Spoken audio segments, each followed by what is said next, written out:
Definition हर व्यक्ति की अपने लिए अलग अलग हो सकती है, लेकिन ज्योतिष से हम बहुत लाभ ले सकते हैं। जब हम ग्रहों से अच्छा प्रभाव लेने की टेक्निक जान जाएंगे, तब हम एक सुप्त भविष्य की तरफ बढ़ते हैं।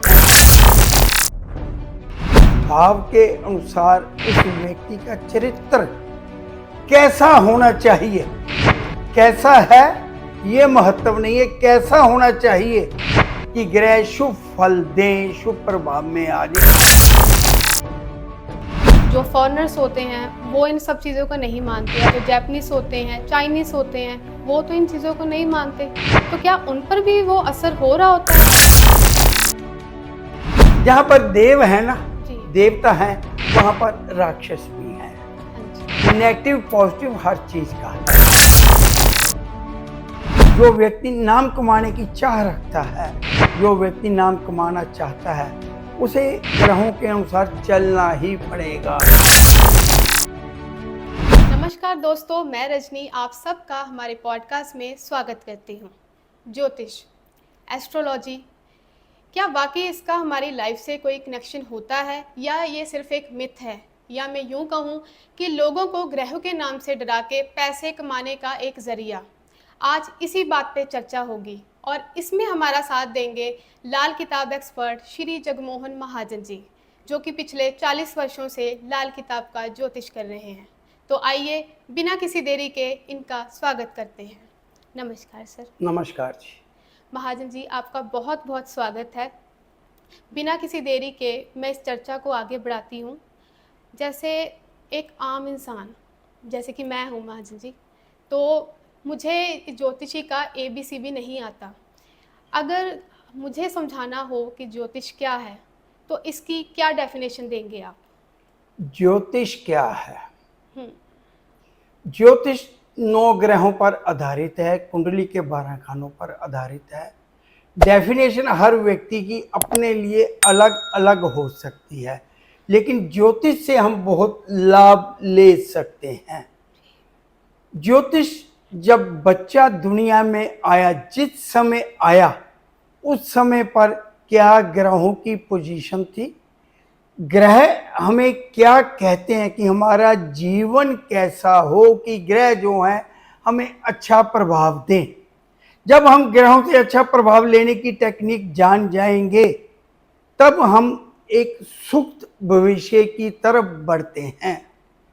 जिस समय एक बच्चा पैदा होता है, जी। उसी समय हजारों तरह के जानवर पैदा होते हैं। उसी समय हजारों तरह के मकान की नींव रखी जाती है। भाव ये है कि जिस समय जो चीज पैदा हो गई, अपना अच्छा या बुरा प्रभाव वो लेकर पैदा हुई। हर जीवित और हर बेजान, जिसमें जान है, जिसमें जान नहीं है, जिस समय वो चीज पैदा हुई, बनी, उस समय पर आधारित अच्छे या बुरे फल मिलते ही मिलते हैं। लाल किताब ये कहती है कि आप ग्रहों से अच्छा फल कैसे ले सकते हैं, किस ग्रह के लिए आपने क्या करना है, ये बड़ी डिटेल से, विस्तार से कुंडली में बताया जाता है। जिस व्यक्ति ने जिस समय जन्म लिया, ग्रहों की क्या पोजीशन थी, उस समय कौन सा ग्रह किस भाव में है, जी। उस भाव के अनुसार उस व्यक्ति का चरित्र कैसा होना चाहिए, कैसा है ये महत्व नहीं है, कैसा होना चाहिए कि ग्रह शुभ फल दें, शुभ प्रभाव में आ जाए, ये लाल किताब में बताया गया है। एक समय पर पैदा हुए व्यक्ति अलग अलग स्वभाव के हो सकते हैं, लेकिन जिसने अपना जीवन ग्रहों के अनुसार डाल लिया, वही व्यक्ति जीत गया, उसी व्यक्ति ने नाम कमाया एक समय पर। जैसा कि हर व्यक्ति कहता है ना, जी। जो क्रिटिसाइज करता है वो कहता है कि एक ही समय पर हजारों व्यक्ति पैदा होते हैं, लेकिन हजारों व्यक्ति अलग अलग हालात का शिकार हैं। हालात बेहतर कैसे किए जाएं, ग्रह को लेकर क्या सावधानियां, क्या परहेज अपनाने चाहिए व्यक्ति को, ये लाल किताब में बड़ी विस्तार से बताया गया है। हर व्यक्ति इसकी व्याख्या नहीं कर सकता। चंद व्यक्ति जो लाल किताब ज्योतिष करते हैं वो आपको बताते हैं कि आपका लाइफ लिविंग स्टाइल कैसा हो, आपका स्वभाव कैसा हो, आपका चाल चलन कैसा हो, आपका खान पान कैसा हो। एक बेहतरीन इंसान और बेहतरीन जिंदगी जीने के लिए ये बहुत ज़्यादा जरूरी है। महाजन जी, आपने ग्रहों की बात की, तो क्या ये जो ग्रह हैं ये सिर्फ उसी व्यक्ति पर प्रभाव डालते हैं जो इन्हें मानता है? जैसे अगर मैं विदेश की बात करूं, जो फॉरेनर्स होते हैं वो इन सब चीज़ों को नहीं मानते, या जो जापानीज़ होते हैं, चाइनीज़ होते हैं, वो तो इन चीज़ों को नहीं मानते, तो क्या उन पर भी वो असर हो रहा होता है? ग्रह उनके भी होते हैं? देखिए, हर व्यक्ति जिस तरह का लाइफस्टाइल जी रहा है जी। उसकी सोच उसी के अनुसार हो जाती है। जब व्यक्ति दुखों से घिर जाता है तब ज्योतिष हमें रास्ता दिखाता है। ये लोगों के मन का वहम है कि फॉरेनर नहीं मानते जी। वहाँ पर हस्तरेखा सबसे ज़्यादा प्रचलित है, न्यूमरोलॉजी सबसे ज़्यादा प्रचलित है। और देखिए, आप उनकी फिल्म देखिए, उसमें भी वो दिखाते हैं कि भविष्य देखने वाली कोई देवी है, बाल है, आग है, वो सब कुछ बताती है। असुर और सुर, देवी शक्ति और असुरों की शक्तियाँ वो भी मानते हैं। वहाँ पर भी जहाँ पर देव है ना, देवता है, वहाँ पर राक्षस भी हैं। हाँ जी। नेगेटिव पॉजिटिव हर चीज का है। ज्योतिष आजकल विदेशी लोग भी मान रहे हैं, लेकिन उनकी एक टेक्निक अलग हो सकती है। किरो ने हस्तरेखा पर बहुत कुछ लिखा है जी। नास्ट्राडम की भविष्यवाणी कितनी चलती है कि 400 साल पहले ही कर दी थी।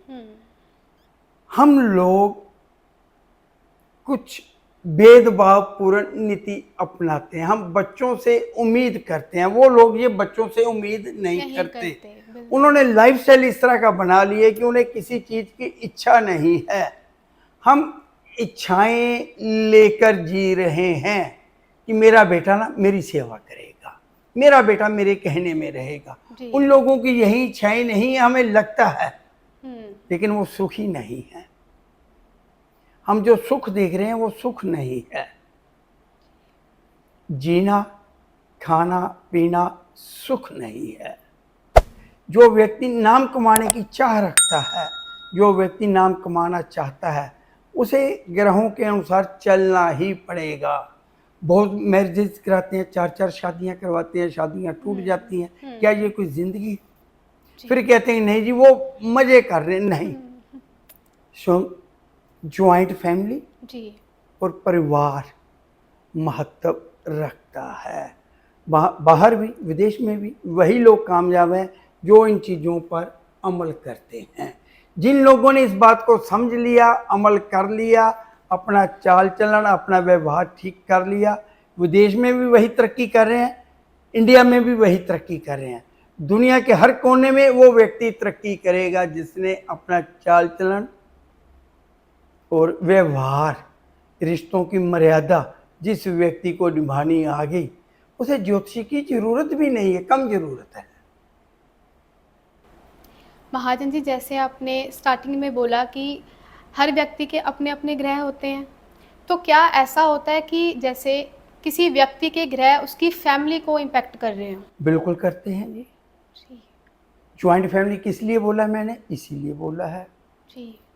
एक परिवार में 20 व्यक्ति रह रहे हैं, किसी के ग्रह अच्छे हैं जी, किसी के कुछ खराब हैं, किसी के बहुत ज़्यादा खराब हैं, वो सब मर्ज हो जाते हैं। इसी बात को सामने रखते हुए ना हमारे ऋषि मुनियों ने हमारे लिए एक संयुक्त परिवार, ज्वाइंट फैमिली का कंसेप्ट किया है। आज एक बच्चा है, वो अशुभ ग्रहों के प्रभाव में आ गया, परिवार बिखर जाएगा, परिवार बिखर जाएगा, मतलब उस एक बच्चे के जो ग्रह हैं वो सभी परिवार को वो कर रहे हैं, बिखराव आ जाता जी। है, आ जाता है। हमारे पुरातन समय से समझिए, जिस घर में जैसे ही कोई बच्चा पैदा होता था, सबसे पहले काम यही होता था कि किसी पंडित ज्योतिषी के पास जाएं, उससे पूछते ये बच्चा परिवार के लिए कैसा है। हमारी कहानियों में भी यही है जी। कि ये बच्चा राजकुमार हुआ है कि ये ठीक नहीं रहेगा, उसे पानी में बहा दिया, ये कर दिया, वो कर दिया, ये मनहूस है, ये उस तरह का है। मतलब ग्रह अपना प्रभाव देते हैं। राहु खाना नंबर 11, जी। अगर उसको किसी दूसरे ग्रहों की सपोर्ट ना हो तो ये बच्चा, नोट कर लीजिए, राहु 11 वाला बच्चा परिवार को कमजोर करता है। आर्थिक स्थिति पर बाप और दादा का पैसा धीरे धीरे खत्म होना शुरू हो जाता है। ऐसे ही मंगलबद एक कंसेप्ट है, कहते हैं कि मंगलबद वाला लड़का बच्चा ज्यादातर अमीर परिवार में पैदा होकर परिवार को गरीब कर देता है। ये तो होगी ना एक बच्चे की बात। अब दूसरा बच्चा उसी परिवार में आ गया, वो बहुत अच्छे ग्रह लेके पैदा हुआ, तीसरा आ गया, बहुत अच्छे ग्रह लेके पैदा हो गया, तो ये वो जो दोष है वो कम हो जाएगा। इसीलिए एक से ज्यादा बच्चों का परिवार में महत्व है। जिस व्यक्ति का परिवार जितना बड़ा है, वो आर्थिक तौर पर बच्चों के ग्रह कमजोर होने पर भी उन्नति करते हुए पाए गए हैं। वो परिवार जो ज्वाइंट फैमिली है। राहु उस घर में शरारत नहीं करता जिस घर में एकता है, जिस घर में ज्यादा मेंबर हैं और सब के सब प्यार सहित रहते हैं। राहु कुछ नहीं बिगाड़ पाएगा। मैंने जैसे कहा, राहु खाना नंबर 11, वहां कोई असर खराब नहीं देगा। महाजन जी, जैसे आपने राहु की बात चल रही है तो एक और बात याद आ गई। लोगों के मन में शनि को लेके बहुत ज़्यादा एक डराया जाता है उनको ज्योतिषियों के द्वारा। क्या शनि सच में इतना बुरा होता है? शनि बुरा तब होगा जब हम शनि के बुरे प्रभाव में या बुरे काम करते हैं। मीट, अंडा, शराब, गंदी आदतें पर पुरुष पर स्त्री शनि को खराब करेगी। शनि ऐसे व्यक्ति को नेस्तनाबूद कर देगा। अगर जन्म कुंडली में शनि खराब है, खराब स्थिति में है, ऊपर से व्यक्ति में ये गंदी आदतें हैं। शनि जन्म कुंडली में बहुत अच्छा है, आदतें गंदी आ गई, शनि शुभ प्रभाव में नहीं रहता। तो शनि को अच्छा करने के लिए हमें अपना स्वभाव, अपना चाल चलन, अपना चरित्र, खान पान सब कुछ संभाल के रखना पड़ेगा। तो शनि कुछ नहीं कहेगा, कुछ नहीं कहेगा। और शनि के बारे में तो ये भी कहा जाता है कि पसीना सूखने से पहले जो व्यक्ति मजदूर की मजदूरी दे देगा, शनि उसका अच्छा रहेगा। ठीक। महाजन जी, एक इंसान है, बहुत नेक दिल है, बहुत ज़्यादा हर किसी के लिए वो भलाई चाहता है, हर किसी का भला करता है, अच्छे काम करता है, लेकिन फिर भी उसके साथ बुरा हो जाता है और मतलब होना नहीं चाहिए। लाल किताब शुरुआत स्टार्टिंग में ही यही लिखती है, कर भला हो भला, आखिर भले का भला। सारी दुनिया जानती है जी। लेकिन इसके साथ साथ ना, मैं हमेशा हर पॉडकास्ट में एक बात कहता हूं कि हर चीज, हर वस्तु, हर व्यक्ति को सूटेबल नहीं है। पंडित रूपचंद जोशी जी ने इन्हीं चीजों को सामने रखकर, ठोस हालात देखकर ग्रहों के अनुसार चंद व्यक्तियों को, चंद प्रकार की कुंडलियों वाले व्यक्तियों को ये हिदायत दी कि ये भलाई करना तेरे लिए मुनासिब नहीं है, तेरे लिए सही नहीं है। लोग कहते हैं कर भला हो भला आखिर भले का भला, पर कुछ लोग ये भी कहते हैं नेकी कर छितर खा, जैसा आपने कहा। तो ये जन्म कुंडली देख के ना ये मान के चलिए 5-7% व्यक्तियों को ये कहते हैं कि भला मत करो, किसी पर दया मत दिखाओ। आप किसी की मदद करना चाहते हैं लेकिन तरस खाकर, दया दिखाकर उसकी मदद मत करिए। मदद करिए, कर भला हो भला, लेकिन जब आप स्टोरी पूछते हैं ना किसी से, क्या हो गया, क्या है, किस लिए चाहिए, क्यों चाहिए, तो वो आगे सुनाएगा अपनी दर्द भरी, दुख भरी तकलीफें आपको सुनाता है। आपने तरस खा लिया, आपको दया आ गई, आपने उसे पैसा दे दिया, तो ये आपको अशुभ प्रभाव देगा। ये जन्म कुंडली निर्धारित करती है। लाल किताब के बारे में बहुत सारी भ्रांतियां इन्हीं बातों को लेकर डाली गई हैं कि लाल किताब तो भलाई के काम मना करती है। नहीं, किसी खास व्यक्ति को, खास तरह की कुंडली वाले को मना किया जाता, हर व्यक्ति को नहीं। वरना शुरुआत ही यहाँ से क्यों करते पंडित रूपचंद जोशी जी कि कर भला हो भला आखिर भले का भला।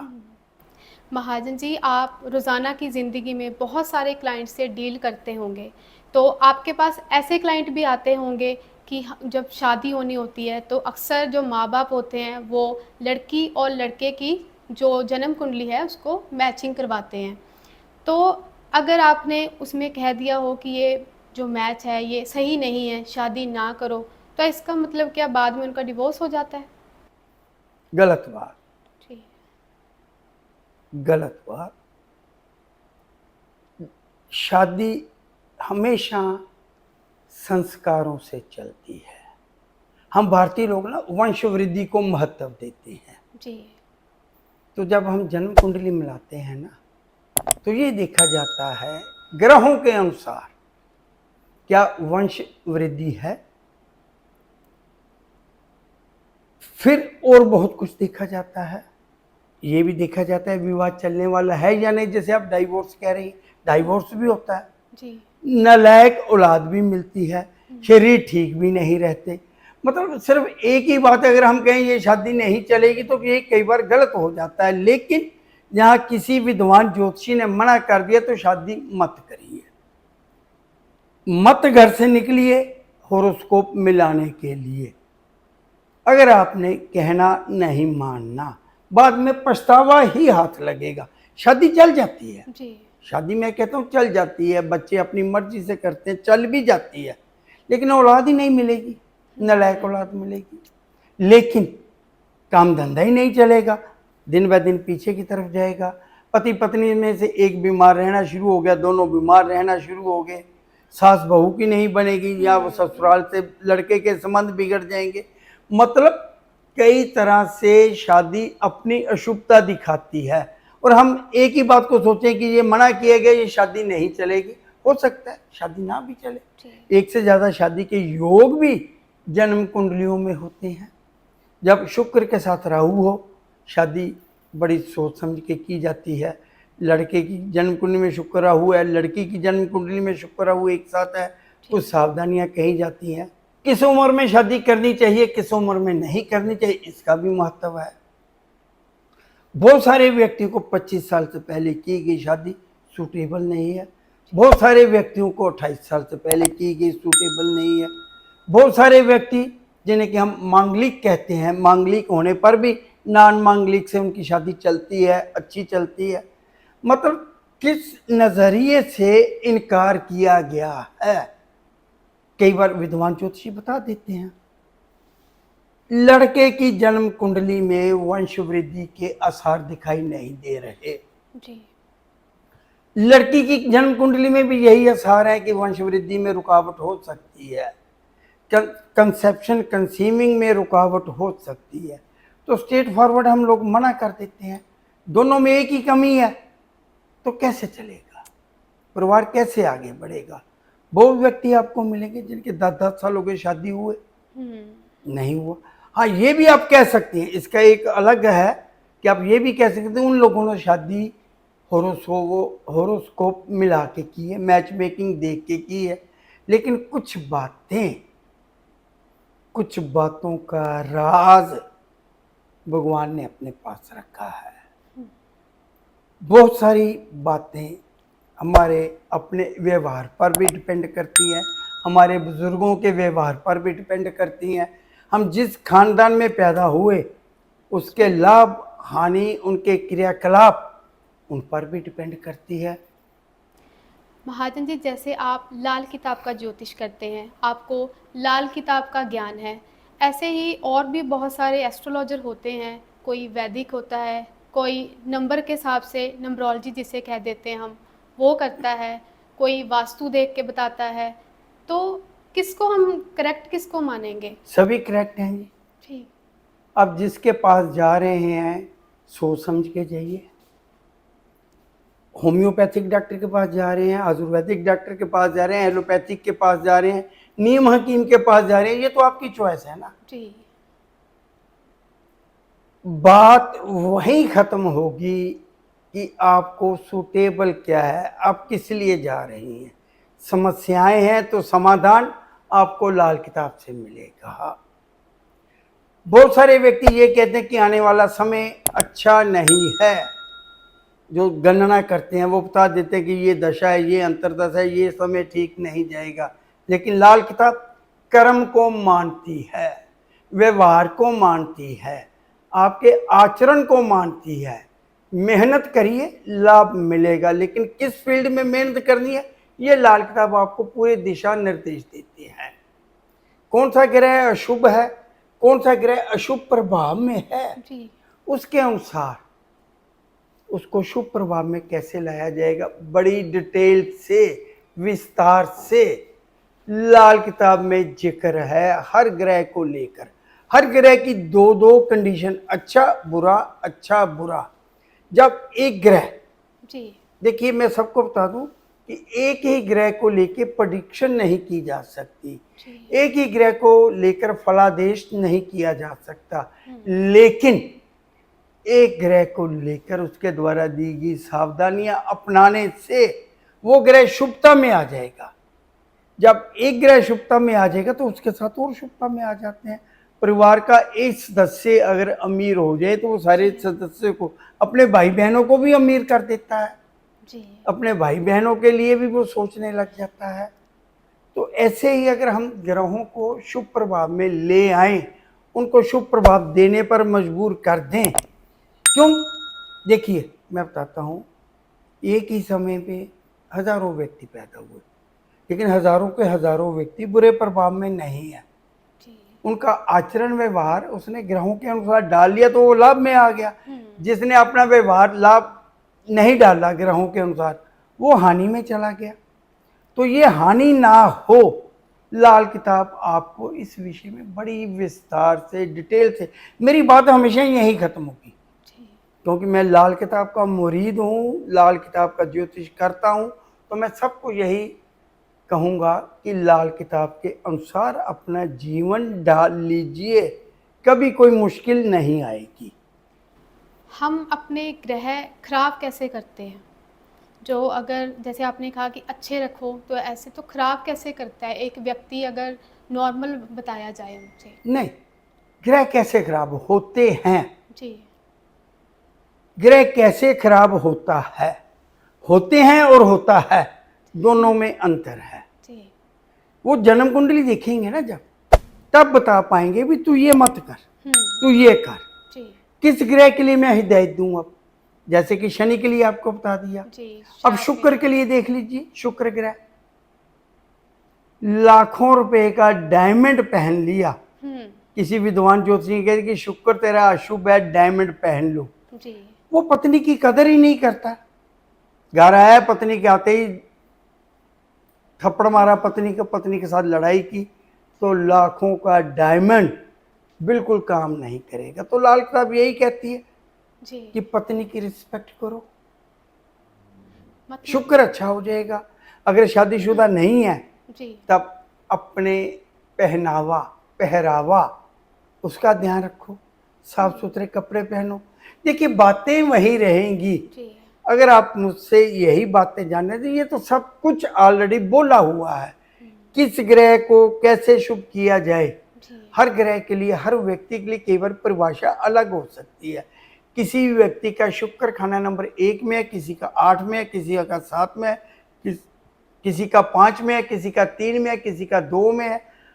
तो ये 12 घरों में जो ग्रह घूमते हैं ना, तो 12 तरह की ही सावधानियां, 12 तरह के ही परहेज, कुछ तरह के उपाय भी हो सकते हैं। जी ऐसे ही बृहस्पति को लेके चलेंगे, ऐसे ही हम मंगल को लेके चलेंगे।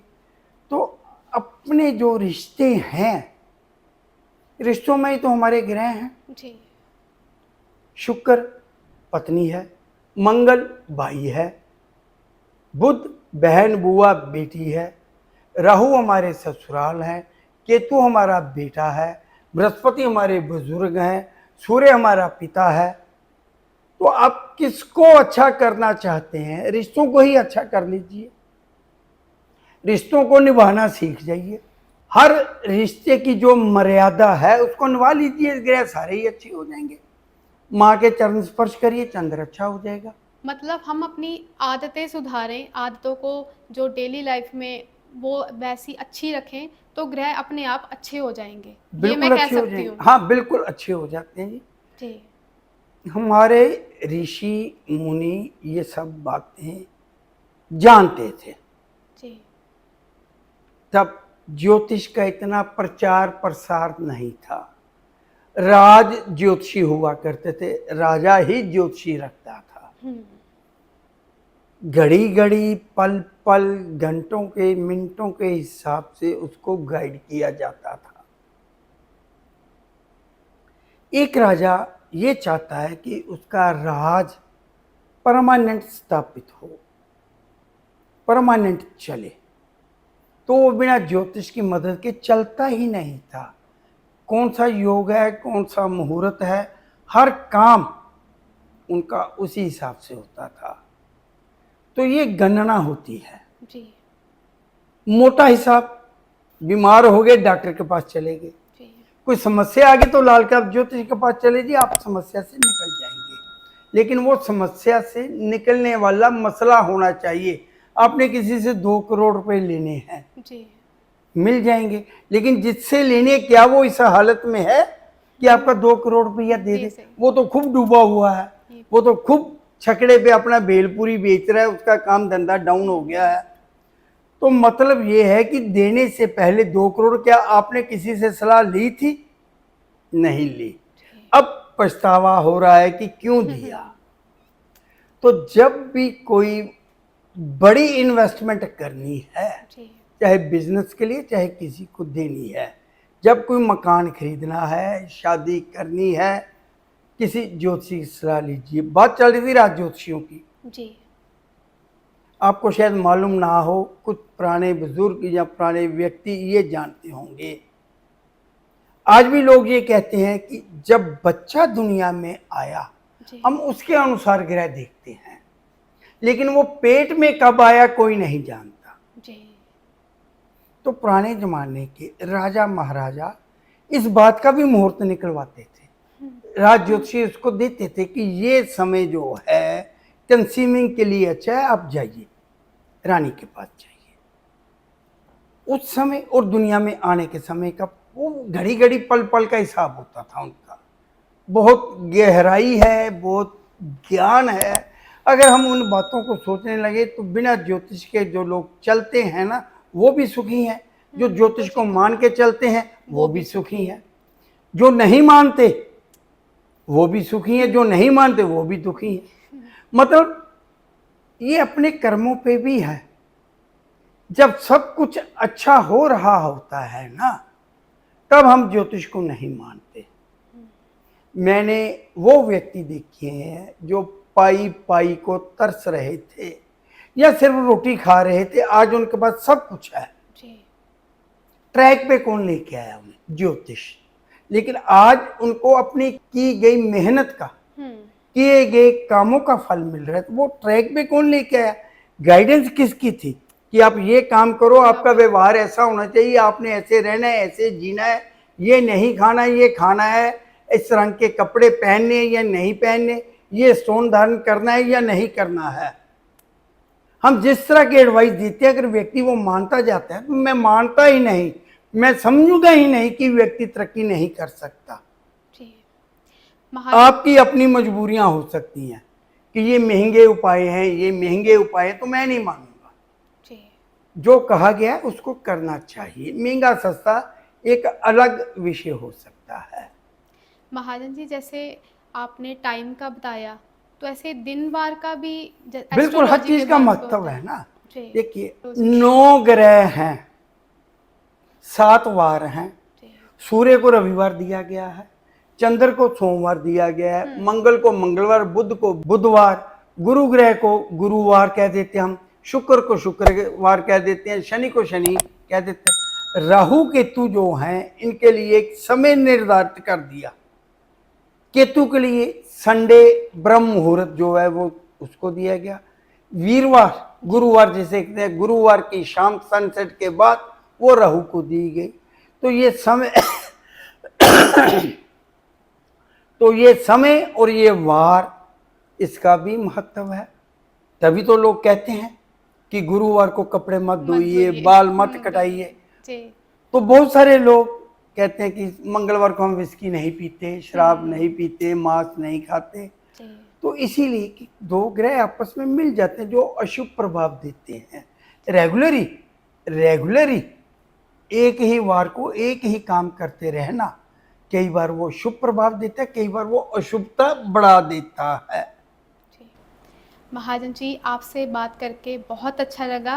एंड मुझे ये लगता है कि जो ये मिथ एस्ट्रोलॉजी को जोड़ के बनाए गए थे, लोगों के मन में जो डाउट थे, आज की इस वीडियो से वो सारे क्लियर हो गए। देखिए, आज के वीडियो में हमने ये बताया है कि लाल किताब क्या कहती है, लाल किताब का क्या महत्व है।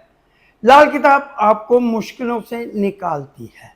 लाल किताब आपको मुश्किलों में उलझने नहीं देगी।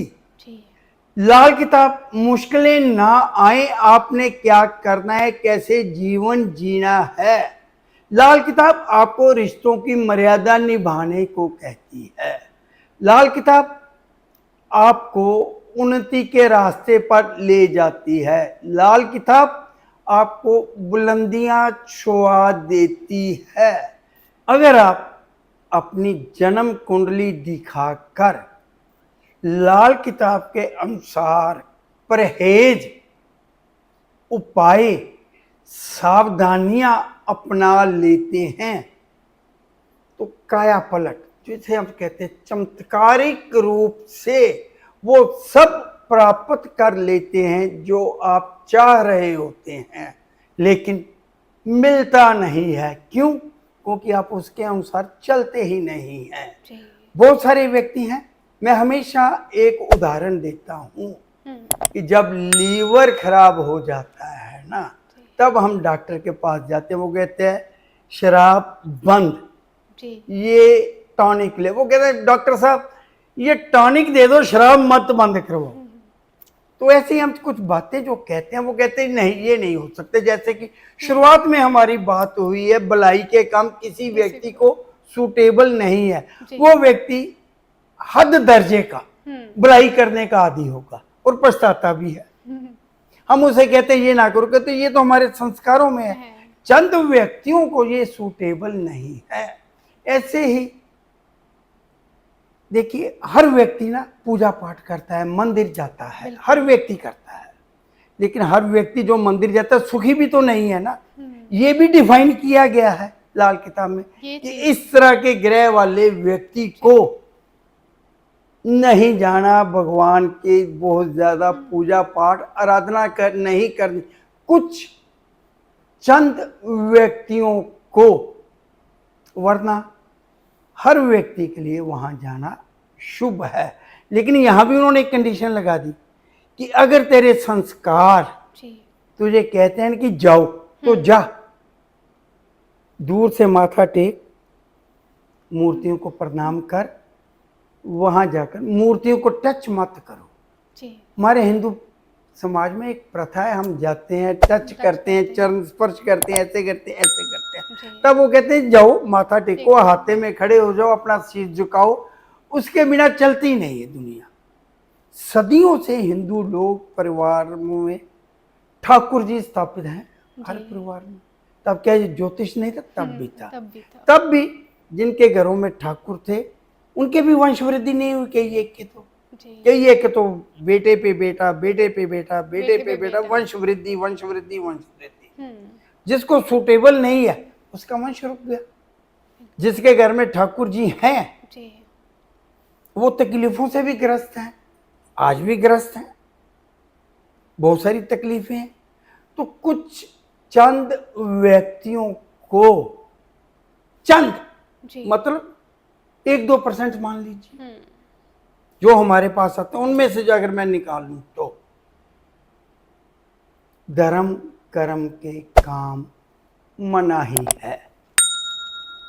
चंद व्यक्तियों को ये नहीं करना, चंद व्यक्ति को ये नहीं करना, चंद व्यक्ति को ये नहीं करना, चंद व्यक्ति को वो नहीं करना, चंद को वो नहीं करना। जो नहीं करना वो मत करिए, जीवन सफल हो जाएगा। ये नहीं कहा कि भगवान को मत मानो। ये कहा गया कि वहां जाकर मूर्तियों को टच ना करो, भला करो जी। लेकिन हम उससे पूछते ही क्यों है? वो कहानी बना के सुनाता है तब उसे इनकार कर दो। किसी व्यक्ति का भला करना चाहते हैं तो तरस खा के मत करो। जैसे ही आप तरस खा के करोगे तो आपके साथ बुरा होगा। आप उन्नति करना चाहते हैं, बृहस्पति, शनि, चंद्र, शुक्र, ये 9 ग्रह हैं। सबके सब हर व्यक्ति के अच्छे नहीं हो सकते, सबके सब अशुभ भी नहीं हो सकते, सबके सब शुभ। तो ये लाल किताब में ना हर ग्रह के अच्छा और बुरा, बुरा और अच्छा प्रभाव बताया है कि किस भाव में कौन सा ग्रह अच्छा है, उसके लिए आपको क्या सावधानी रखनी है। दृष्टि संबंध से भी उनका प्रभाव बदल जाता है। आपके घर में जब कोई मेहमान आ जाता है ना जी, आप उसी के हिसाब से अपना खान पान बदल लेते हो।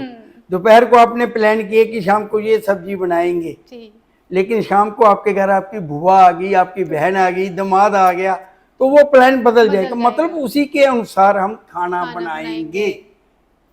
ऐसे ही ग्रह जब किसी घर में गया, किसी भाव में चला गया, तो ग्रह को उसी के अनुसार रहना पड़ेगा। आपके घर में मेहमान को आपके अनुसार चलना पड़ेगा। अगर वो आपका चहेता है तो आप उसके लिए बढ़िया बढ़िया पकवान बनाओगे। अगर वो आपका चहेता नहीं है तो आपको ये कहाँ से आ गया जी, बिल्कुल आप भी डिस्टर्ब हो जाएंगे, उसको भी डिस्टर्ब करने की कोशिश करेंगे। तो यही बातें ग्रहों पे, यही तो ठोस हालात हैं, यही तो दुनियावी हिसाब किताब है। पंडित जी कहते हैं ये दुनियावी हिसाब किताब है, कोई दावा खुदाई नहीं है कि मैं भगवान ये मैंने लिख दिया, ये खुदा का दावा नहीं है, एक हिसाब किताब है। इसको मान लो भला हो जाएगा, नहीं मानते तो जैसा चल रहा है चलता जाएगा। तो दोस्तों, जो एस्ट्रोलॉजी है, ज्योतिष है, वो कोई मिथ या अफवाह नहीं है, बल्कि इसकी क्या इम्पोर्टेंस है, ये कैसे हमारी लाइफ को इम्पैक्ट करती है, इसको डिटेल से महाजन जी ने इस वीडियो में बहुत अच्छी तरह से बता दिया है। आई होप आप सबको हमारी ये वीडियो बहुत अच्छी लगी होगी। इसको लाइक, कमेंट एंड शेयर करना ना भूलिएगा। मैं रजनी अब आपसे विदा लेती हूँ। मिलते हैं नेक्स्ट एपिसोड में, तब तक के लिए नमस्कार।